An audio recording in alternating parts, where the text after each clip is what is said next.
Hi అండి. అందరికీ నమస్కారం. Welcome to my channel. ఈ వీడియోలో ఇప్పుడే ముగిసిన కేబినెట్ భేటీ, ప్రభుత్వ ఉద్యోగులకు మరియు పెన్షన్‌లకు తీసుకున్న కీలక నిర్ణయాలు ఇవి అంటూ అప్డేట్ రావడం జరిగింది. సో, మరి ఏపీ కేబినెట్ సమావేశం ఈరోజు మధ్యాహ్నం 3 గంటలకు ముఖ్యమంత్రి చంద్రబాబు నాయుడు గారి అధ్యక్షతన అయితే ప్రారంభమైంది. సో, మరి ఈ కేబినెట్ భేటీలో తీసుకున్న కీలక నిర్ణయాలు ఏంటి? ఉద్యోగ పెన్షన్‌ల అంశాలు ఉన్నాయా? లేవా? ఇటువంటి పూర్తి వివరాలైతే ఈ వీడియోలో తెలుసుకుందాము. వీడియో అయితే ఎక్కడ గాని స్కిప్ చేయకుండా ఎండ్ వరకు చూసేయండి. అప్పుడే ఇన్ఫర్మేషన్ పూర్తిగా అర్థమవుతుంది. అలాగే వీడియో చూస్తున్న ప్రతి ఒక్కరు వీడియోకి లైక్ చేయండి ఫ్రెండ్స్. ఈ వీడియోని తోటి ఉద్యోగ, పెన్షన్ మిత్రులతో అయితే షేర్ చేయండి. కొత్తగా మన ఛానల్ చూస్తున్నవారు ఇంకా ఎవరైనా సబ్స్క్రైబ్ చేసుకోకుంటే వెంటనే మన ఛానల్‌ని సబ్స్క్రైబ్ చేసుకోండి. సో, దీని ద్వారా నేను చేసే లేటెస్ట్ వీడియోస్ అన్నీ మీ వరకు రీచ్ అవుతాయి. ఇక ఆలస్యం చేయకుండా వివరాల్లోకైతే వెళ్ళిపోదాము.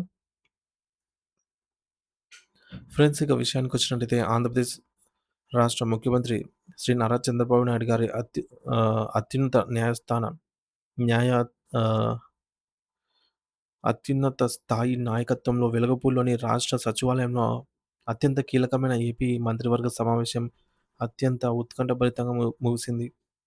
రాష్ట్ర భవిష్యత్తును మార్చే దిశగా ఈ సమావేశంలో అనేక కీలక అంశాలపై సుదీర్ఘంగా చర్చించి పలు కీలక ప్రతిపాదనలకు మంత్రిమండలి పచ్చజెండా ఊపింది. దాదాపు 3:30 గంటల పాటు ఏకధాటిగా సాగిన ఈ సుదీర్ఘ సమావేశంలో రాష్ట్ర అభివృద్ధికి సంబంధించిన సుమారు 50కి పైగా విభిన్న అజెండాలను క్షుణ్ణంగా పరిశీలించి ఆమోదం తెలిపారు.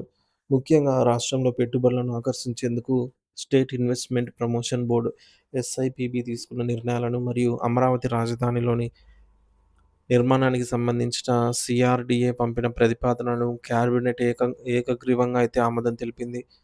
ఈ అధికారిక సమావేశం ముగిసిన వెంటనే ముఖ్యమంత్రి శ్రీ నారా చంద్రబాబు నాయుడు గారు మంత్రులతో ప్రత్యేకంగా భేటీ అయ్యారు. రాష్ట్రంలో ప్రస్తుతం నెలకొన్న రాజకీయ పరిణామాలు, ప్రభుత్వ ప్రతిష్టాత్మక మరియు భవిష్యత్తుగా కార్యాచరణపై అయితే లోతుగా చర్చించారు. అయితే ఎంతో ప్రాధాన్యత కలిగిన ఈ మంత్రివర్గ సమావేశానికి ఉప ముఖ్యమంత్రి కొణిదెల పవన్ కళ్యాణ్ గారు తో పాటుగా మరో ఇద్దరు మంత్రులు హాజరు కాలేకపోయారు. అంతకు ముందు జరిగిన అసెంబ్లీ సమావేశాల్లో చురుగ్గా పాల్గొన్న పవన్ కళ్యాణ్ గారు అకస్మాత్తుగా స్వల్ప అనారోగ్యానికి గురి కావడంతో వైద్యుల సూచన మేరకు విశ్రాంతి తీసుకుంటూ ఈ కేబినెట్ భేటీకి దూరంగా అయితే ఉన్నారు. అలాగే రేపు ముఖ్యమంత్రి గారు ప్రకాశం జిల్లాలోని వెలిగొండ ప్రాజెక్టును సందర్శించనున్న నేపథ్యంలో అక్కడ ఏర్పాట్లను పర్యవేక్షించే బాధ్యతల్లో నిమగ్నమై మంత్రి గొట్టిపాటి రవికుమార్ గారు కూడా ఈ సమావేశానికి రాలేకపోయారు. మరోవైపు అధికారిక ప్రకటనలో భాగంగా కేరళ రాష్ట్రంలో ఉన్న వైద్య ఆరోగ్య శాఖ మంత్రి సత్యకుమార్ యాదవ్ గారు కూడా అందుబాటులో లేకపోవడంతో మొత్తం ముగ్గురు మంత్రులు ఈ యొక్క కీలక భేటీకి అయితే గైర్హాజరయ్యారనే చెప్పవచ్చు. ఇక రాష్ట్ర పారిశ్రామిక ప్రగతే ధ్యేయంగా పెట్టుబడుల ప్రోత్సాహక మండలి ఎస్ఐపిబి తీసుకున్న పలు వ్యూహాత్మక నిర్ణయాలకు కేబినెట్ పూర్తి స్థాయిలో ఆమోదముద్ర వేసింది. పర్యాటక రంగానికి పూర్వ వైభవం తీసుకురావాలి అనే లక్ష్యంతో విశాఖపట్నం, ఆధ్యాత్మిక నగరి తిరుపతి మరియు కాకినాడ జిల్లాలలో భారీ పర్యాటక ప్రాజెక్టుల ఏర్పాటుకు గ్రీన్ సిగ్నల్ ఇచ్చారు. వీటితో పాటు చారిత్రాత్మక రాజమండ్రి, చేనేతకు ప్రసిద్ధి చెందిన చీరాల మరియు ఆధ్యాత్మిక నిలయం సత్యసాయి జిల్లాల్లో పర్యాటక రంగానికి అభివృద్ధికి సంబంధించిన ప్రతిపాదనలను ప్రభుత్వం ఆమోదించింది. పర్యావరణ హితమైన ఇంధన వనరులపై దృష్టి సారిస్తూ పవన, సోలార్, విండ్ మరియు హైబ్రిడ్ విద్యుత్ ప్రాజెక్టుల ఏర్పాటుకు కేబినెట్ మొగ్గు చూపింది. రాయలసీమ ప్రాంత అభివృద్ధిలో భాగంగా అనంతపురం మరియు కర్నూలు జిల్లాల్లో భారీ ఎత్తున విద్యుత్ ఏర్పాట్లకు అనుమతి అయితే మంజూరు చేశారు. ఇంకా యువతకు మెరుగైన భవిష్యత్తు అందించేలా ఉన్న విద్యాశాఖ మరియు నైపుణ్య అభివృద్ధి స్కిల్ డెవలప్‌మెంట్ శాఖల్లో విప్లవాత్మక మార్పులు చేపట్టాలని ప్రభుత్వం నిర్ణయించింది. అయితే రాష్ట్ర అభివృద్ధిపై ఇన్ని నిర్ణయాలు తీసుకున్నప్పటికీ ప్రభుత్వ యంత్రాంగాన్ని నడిపించే ఉద్యోగుల సమస్యల విషయంలో మాత్రం తీవ్ర అసంతృప్తి వ్యక్తమవుతోందని చెప్పొచ్చు. ఎందుకంటే ప్రస్తుతం కూటమి ప్రభుత్వం బాధ్యతలు చేపట్టినప్పటి నుంచి కూడా ఉద్యోగులు ఎదుర్కొంటున్న దీర్ఘకాలిక సమస్యలపై ప్రభుత్వం కొంత ఉదాసీనంగా వ్యవహరిస్తోంది అనే విమర్శలు వినిపిస్తూ ఉన్నాయి.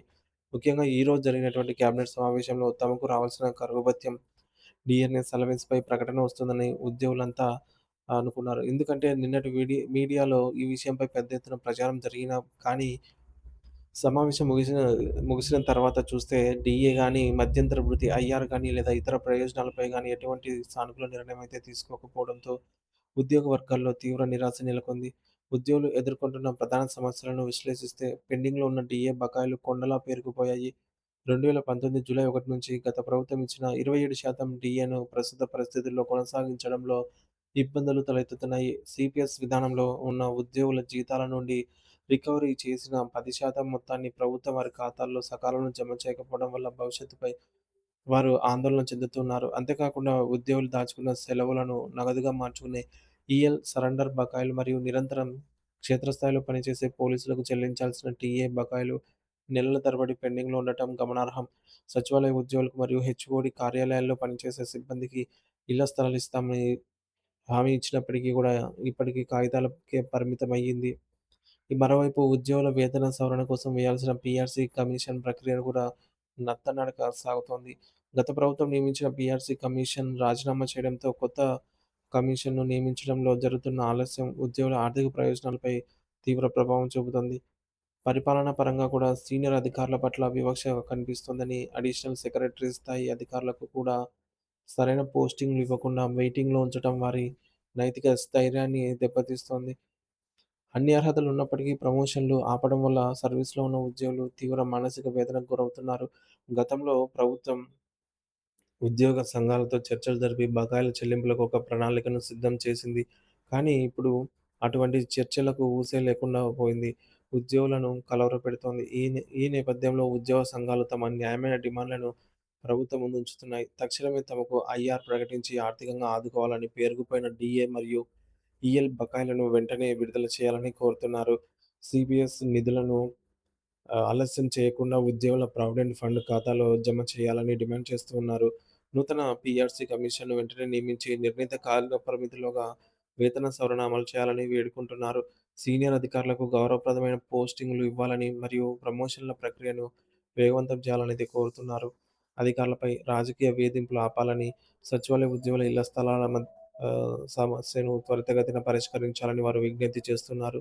ముఖ్యమంత్రి చంద్రబాబు నాయుడు గారు తన అపార అనుభవంతో ఉద్యోగుల సమస్యలపై సానుకూల నిర్ణయం తీసుకుంటారని, వారి నమ్మకాన్ని వమ్ము చేయరని అందరూ ఆశిస్తూ ఉన్నారు.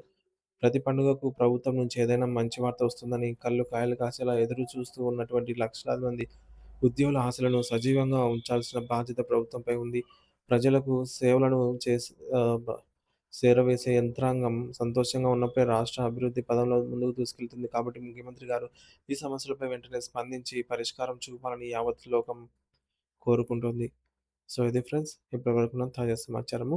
సో, మొత్తానికైతే ఏపీ క్యాబినెట్ భేటీలో ఉద్యోగ పెన్షనర్స్‌కి ఎటువంటి అంశాలు కూడా చర్చకు రాలేదనైతే తెలుస్తోంది. సో, సుదీర్ఘంగా 3:30 గంటల పాటు సాగిన ఈ యొక్క క్యాబినెట్ సమావేశంలో ఉప ముఖ్యమంత్రి పవన్ కళ్యాణ్ గారైతే హాజరు కాలేదు.